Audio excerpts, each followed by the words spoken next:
경제 현안을 보다 쉽게 풀어보는 경제 읽기 시간입니다. 오늘도 다양한 경제 이슈들 권혁준 경제평론가와 함께 살펴보겠습니다. 어서 오세요. 네, 안녕하십니까. 예. 지난달 소비자 물가 지수가 114.69로 작년 대비 1.3% 상승했습니다. 네. 3년 9개월 만에 가장 낮은 수치이기도 한데 물가 상승률 둔화에 가장 큰 영향을 준 건 어떤 거였습니까? 일단 석유류 제품이라 보시면 되겠는데 석유류 제품과 이제 공업 제품에 대해서 둔화가 나오면서 전체 소비자 물가에 이제 영향을 줬다고 생각을 해보겠습니다. 예. 그만 말씀하신 것처럼 전체 소비자 물가 상승률은 1.3% 나왔거든요. 예, 그래서 본다 그러면은 그 중에서도 이제 석유류 제품이 좀 하락했던 부분이 눈에 띕니다. 이게 한 10.9% 하락을 했는데 15개월 만에 최대폭으로 이제 하락한 부분이다 보시면 돼요.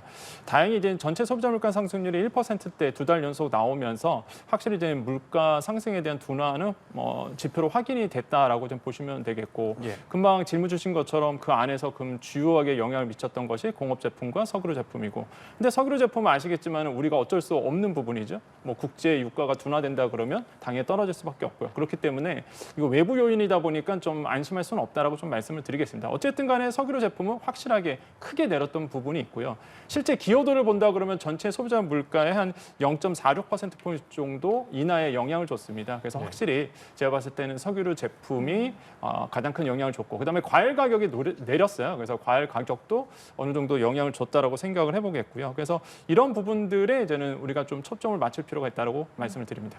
지금 석유류 가격 하락이 물가 안정에 기여를 하긴 했는데 채소류 가격은 아직도 높거든요. 이제 또 김장철이니까 걱정이 안 될 수밖에 없어요. 그러니까 이게 공업 제품이라든지 석유류 제품은 이제 둔화가 됐는데, 사실 금방 말씀하신 것처럼 채소류 가격은 아직도 이게 높습니다. 그래서 실제 이제 채소류 가격 같은 경우에는 전체적으로 이제 농산물 가격을 본다 그러면요, 지금 뭐 물가 상승품 나오고 있는데 배추 가격이 52% 올랐고요. 그다음에 무가 이제 52% 올랐고 배추가 한 51.5% 그러면서 상추도 많이 올랐습니다. 그래서 쭉 보시면 아시겠지만 이제는 김장철에 딱 맞이해서 이 김장 제품들이 좀 올랐다라고 보시면 되겠고요. 그래서 아마 많은 가정주부님들이 아마 마트 가셔서 물가 상승률은 둔화가 됐다는데 도대체 체감이 별로 안 된다라고 이제 아마 생각을 하실 것 같아요. 딱 지금 필요한 배하고 무하고 이제 배추가 많이 올랐기 때문에 그렇게 이제 피부로 느끼실 것 같은데요. 지금 채소류 가격은 좀 급등했던 부분이 좀 아쉽게 느껴지고, 그나마 조금 피부로 느끼실 거는 이제는 사과 같은 경우가 한 20% 정도 내렸습니다. 그래서 이런 것들은 아무래도 이제 작년 동월 대비거든요. 그래서 사과 가격이 좀 내렸던 부분, 과일 가격이 좀 내렸던 부분은 피부로 물가가 조금 진정되고 있구나라고 좀 느끼실 수 있을 것 같아요. 그래서 김장 가격은 올랐지만 과일류는 내렸다, 이렇게 좀 평가를 해보겠습니다.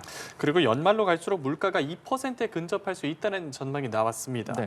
아무래도 연말이면 좀 돈 쓸 일이 많아지잖아요. 네. 연말 체감 물가 어떨 거라고 예상하십니까? 이게 연말에는 물가가 이제 2% 근처대로 간다라는 이제 한은의 얘기는 기저효과 때문에 그렇습니다. 그러니까 작년 이맘때쯤에 석유류 가격이 많이 내렸었거든요. 그럼 다시 한번 이제는 그거와 비교해서 움직이다 보니까 석유류 가격이 좀만 올라도 아마 하반기에 갈수록 이제 물가가 소폭 지금보다는 좀 높아질 가능성이 있다, 이렇게 이제 봤기 때문에 아마 이제 한은에서도 이제는 한 2%대로 이제 근접할 수 있다라고 얘기를 한 것 같아요. 그래서 대표적인 기저 효과라고 보시면 되겠고, 지금 보면 이제 밥상 물가라고 볼 수 있는 이제 신선식품 지수가 1.6% 상승했고요. 체감 물가라고 볼 수 있는 생활 물가 지수가 한 1.2% 상승했는데, 이거는 과거에 대비해서 확실히 둔화된 건 맞습니다. 그렇기 때문에 이제 확실히 이제는 피부로 조금만 더 기다리시면 아마 피부로 좀 느끼시지 않을까라고 좀 생각을 해보겠는데요. 그럼 여기서 이제 가장 중요한 게 이제는 그러면 이제 경기 둔화겠느냐, 이런 우려스러운 목소리가 나요. 왜냐하면 2%대 밑으로 내려가서 1%대 초반에 나왔기 때문에 이거 그럼 경기 둔화 아니야라고 보실 텐데, 일단 소비자 물가 상승률만 본다 그러면 제가 봤을 땐 경기 둔화 시그널은 분명히 맞다라고 생각을 해봐요. 그런데 경기 둔화를 예측을 했을 때 소비자 물가 상승률만 보고선 판단하지 않거든요. 예를 들어서 GDP 성장률도 같이 보셔야 됩니다. 근데 아시겠지만 3분기에 GDP 성장률이 0.1% 상승했어요. 그러니까 예를 들어서 한은의 예상은 0.5% 상승이었는데 성장이었는데 0.4%포인트 정도 빠졌단 말이에요. 그러니까 이런 것만 봐더라도 확실히 경기 둔화는 이거랑 맞물려서 본다 그러면 좀 둔화가 맞지 않겠느냐라고 결국에는 볼 수밖에 없는 거죠. 그다음에 그렇게 본다 그러면 지금 시장에서는 어떤 얘기를 하냐면 지금 저점을 찍고 이제는 그러니까 저점 구간을 지나가고 있는 거다라고 있는 얘기가 많이 나옵니다. 그렇기 때문에 지금 경기 순환을 잘 보셔야 돼요. 지금 뭐 경기가 저점을 찍고 지나가는 추세라고 본다 그러면 아마 내년도 같은 경우에는 이제 금리 인하가 본격적으로 나온다 그러면은 다시 한번 저점 찍고 올라갈 수 있거든요. 네. 그럼 이제 투자의 관점에서 본다 그러면 상품, 포트폴리오도 많이 달라질 수밖에 없습니다. 그렇기 때문에 지금의 이제 지표를 잘 보시는 게 굉장히 중요하다라고 다시 한번 좀 강조를 해드립니다. 네, 이렇게 물가 전망까지 알아봤고요. 다음으로 금투세 얘기해 보겠습니다.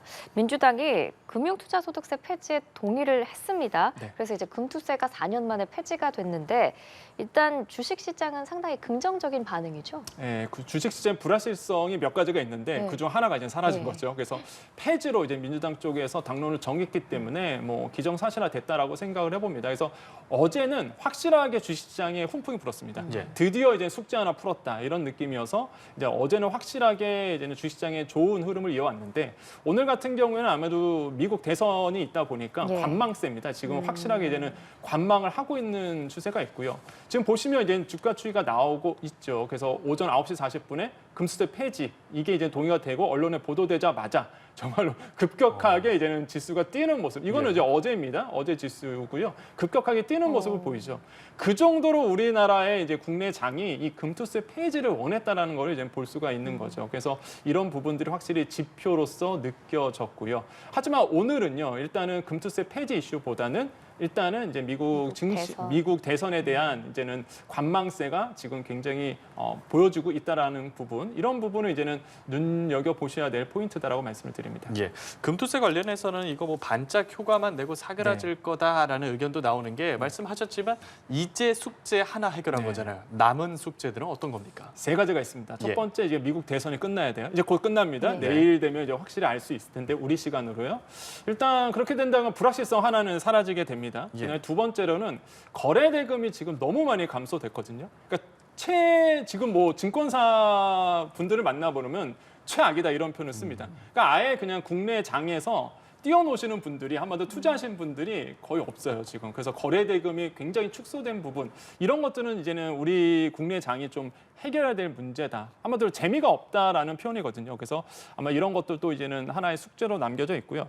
또 하나는 이제 미국 경기가 이제 둔화되는 우려감이 있거든요. 그래서 지금은 물론 뭐 지표 보면 굉장히 호조세를 보이고 있지만 예. 이제 앞으로 이제는 둔화될 우려도 있다. 그래서 이런 부분들이 우리나라의 수출 기업에 영향을 미치다 보니까 대표적으로 삼성전자라든지 SK하이닉스죠. 이런 수출 기업, 뭐 자동차 기업도 마찬가지고 해서 이런 것들에 대해서 좀 우려스러운 목소리, 요 세 가지가 우리 증시에 좀 영향을 미친 변수로 이제 작용하고 있습니다. 그래서 이런 것들을 좀 눈여겨 보셔야 되겠고, 불확실성이 좀 해소되기를 좀 기다리고 있는데 지금 상황으로 본다 그러면 사실상 이제 증시 선진화에 대한 노력이 좀 필요한데 과연 어느 정도 정치권에서 이 부분에 대해서 논의가 될지는 좀 지켜보셔야 되지 않을까 생각을 해봅니다. 미국 대선이 우리나라 증시에도 영향을 미쳤고 또 당연하게도 뉴욕 증시에도 영향을 미치면서 일제히 하락 마감한 모습이었는데 네. 아무래도 선거가 너무 초박빙 맞아요. 접전으로 가다 보니까 네. 불안정성이 좀 확대돼서 그런 걸까요? 그렇죠. 만약에 내가 투자자라 그러면 네. 어느 쪽에 투자해야 될까라고 본다 그러면 너무 헷갈리는 거예요. 감히 투자를 못하죠. 일단은 쉬고 가자.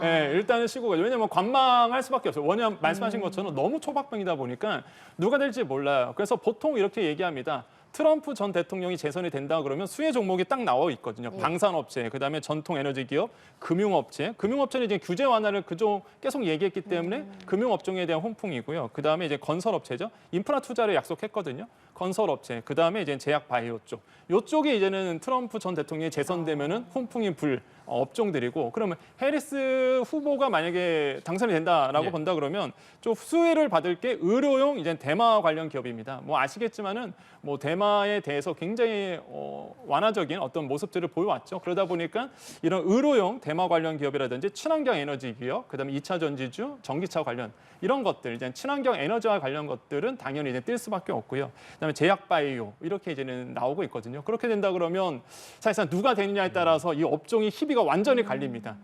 이걸 도박할 수는 없잖아요. 예. 그러다 보니까 기다리는 거거든요, 지금. 그래서 많은 분들이 관망세로 들어섰고, 그래서 이제 뉴욕 3대 지수도 이제는 보합권에서 머물렀거든요. 소폭 하락하면서 보합권에서 머물렀던 부분이 있습니다. 그래서 다우지수도 0.61% 하락을 했고요. 나스닥도 0.33% 하락하면서 그냥 보합권에 머물렀어요. 그래서 아마 이제 선거가 끝나면 누구냐에 따라서 관련 종목들은 아마 폭등할 가능성은 굉장히 커요. 그래서 지금은 일단은 우리나라 오늘 시장도 지금 관망세다라고 평가를 해보겠습니다. 싹 다 넣어두는 건 좀 위험하겠죠. 그런 분들은 공격성이 굉장히 심하신 분들이죠. 이런 장을 또 즐기시는 분도 계세요. 아나운서님이 아마 앵커님이 그러신지 모르겠는데 아닙니다. 예. 공격성이 굉장히 심하고 이런 어떤 변동성을 즐기시는 분들은 이제는 뭐 정말로 우리가 흔히 얘기하면 몰빵이라고 얘기하는데 네. 몰아서 넣어놓는 분도 있는데 반대로 본다 그러면 하이 리스크 하이 리턴이거든요. 말 그대로 이제는 반대로 돌아왔을 때 반대 후보가 된다 그러면 우리가 또 일명 쪽박 찬다라는 표현 하잖아요. 그래서 아마 그럴 가능성도 있기 때문에 네. 그래서 이제는 변동성은 굉장히 주의하셔야 된다라고 다시 한번 강조를 해드립니다. 예, 저는 겁이 많아서 상상만 해봤고요. 다음 주제로 이어가 보겠습니다. 정부의 대출 규제가 강화된 지난 2달간 서울 아파트 거래량이 급감한 걸로 나왔습니다. 실제 계약된 물건은 상승 거래가 많았던 걸로 집계가 되네요. 네. 그러니까 지금 9월과 10월이거든요. 그러니까 7, 8월 대비해서 9월과 10월이 어떻게 움직였느냐 요건데 일단 거래량은 확 줄었습니다. 아무래도 대출 규제 때문에 거래가 잘 안 돼요. 그래서 예. 관망세대 이것도 관망세거든요. 그래서 일단 지켜보겠다는 분들 많다 보니까 거래량은 줄어들었는데 그러면 이제 거래 건수를 봤더니 거래 건수 중에서는 한 65%가 상승 거래했다라는 거죠. 예. 그렇기 때문에 거래한 것 중에서 보면은 종전 거래 가격 대비해서 더 오른 가격으로 이제 거래를 했다는 거예요. 그러면 이런 가격이 어디서 나왔느냐?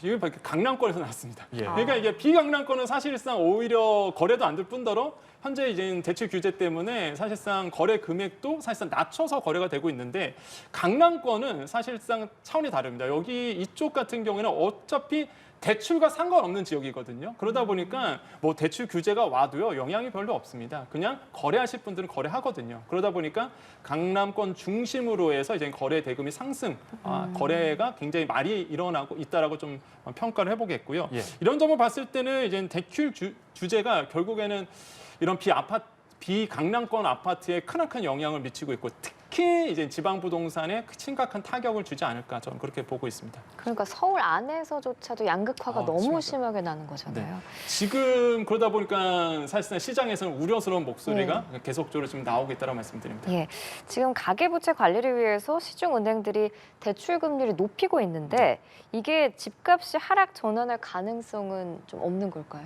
저는 집값 하락 가능성은 전 없다고 개인적으로 생각은 하고 있는데 예. 그러한 이유가 일단 본격적인 금리 인하가 내년부터 됩니다. 지금은요. 왜 지금 대출 규제 때문에 영향을 주고 있는데 그런 이유는 아실 겁니다. 이제 가계부채 증가 때문에 네. 대출 규제를 묶고 있고요. 그러면 이제 은행들이 지금 거기에 동조해서 가상금리를 높이고요. 우대금리를 안 줍니다. 그래서 이제는 전체적으로 대출 금리가 높아져서 부담스러워서 대출이 못 받는 거거든요. 당연히 거래가 안 되고 가격이 떨어질 수밖에 없겠죠. 근데 내년도 이제 1월 1일 날 딱 이제 다시 시작합니다. 연도가 다시 시작한다 그러면 은행들이 결국에는 수익을 위해서 다시 한번 대출을 풀 가능성이 굉장히 크고요. 거기에 맞물려서 이제 금리 인하 시기가 본격적으로 돌아오다 보니까 서울 중심으로 해서 아파트 가격이 다시 한번 뛸 가능성은 여전히 남아있다. 하지만 아까 앵커님 말씀하신 것처럼 역시나 지방 부동산 양극화가 심하다 보니까 지방 부동산은 여전히 안 좋은 흐름으로 갈 가능성은 굉장히 크다라고 말씀을 드립니다. 그럼 연말 부동산 시장도 역시 뭐 집값이 하락하거나 이럴 여력은 없는 거네요. 집값 하락은 계속적으로 나올 것으로 보고 있어요. 일단 거래 자체가 안 되고 이제 거래 뭐 우리가 거래가 안 된다고 표현하잖아요. 네. 그래서 아마 제가 봤을 때 서울과 수도권 중심으로 거래량은 확실히 줄어들 것 같고요. 아니면 대출 규제가 지금 너무 강하게 들어왔기 네. 때문에 하지만은 이제는 아까 말씀드린 것처럼 이제 그런 거 영향을 받아서 가격도 소폭 떨어질 겁니다. 하지만 아까 말씀드린 것처럼 이제 내년에 들어오면은 또 분위기가 또 발라질 분위기가 굉장히 또 바뀌거든요. 그래서 예. 이런 점들은 좀 시장에서 우려하고 있고 과연 이 핵심 포인트는 뭐냐면 관전 포인트는 은행이 과연 언제까지 대출 규제에 동조할 것인가 이거거든요. 보시면 아시겠지만 내 예금 금리는 지금 예대금리 차가 너무 커요. 네, 예금 금리는 거의 안 오르면서 지금 대출 금리만 올랐거든요. 예. 그러니까 최대 이자 마진을 누리고 있는 게 은행들인데 그러면 내년도에 과연 은행들도 이 대출 규제에 나서겠냐? 그렇지 않다는 거죠. 연초가 되면요 내년 다시 한번 총량이 풀리잖아요. 다시부터 시작합니다. 아. 그러면 또 이자 마진을 위해서 또 은행들은 대출을 늘릴 수밖에 없어요. 이제 올해까지는 분명히 묶을 겁니다. 올해는 힘들어요. 그래서 올해는 굉장히 힘들고 내년부터는 다시 제로부터 시작하기 때문에 제가 봤을 때는 뭐 대출이 풀리지 않을까. 그거에 맞물려서 아파트 가격이 다시 한번 좀 올라갈 가능성은 여전히 남아 있다고 생각해 봅니다. 예, 알겠습니다. 오늘 경제 읽기 여기서 마치도록 하겠습니다. 권혁중 경제평론가와 함께했습니다. 오늘 출연 고맙습니다. 네, 감사합니다. 고맙습니다.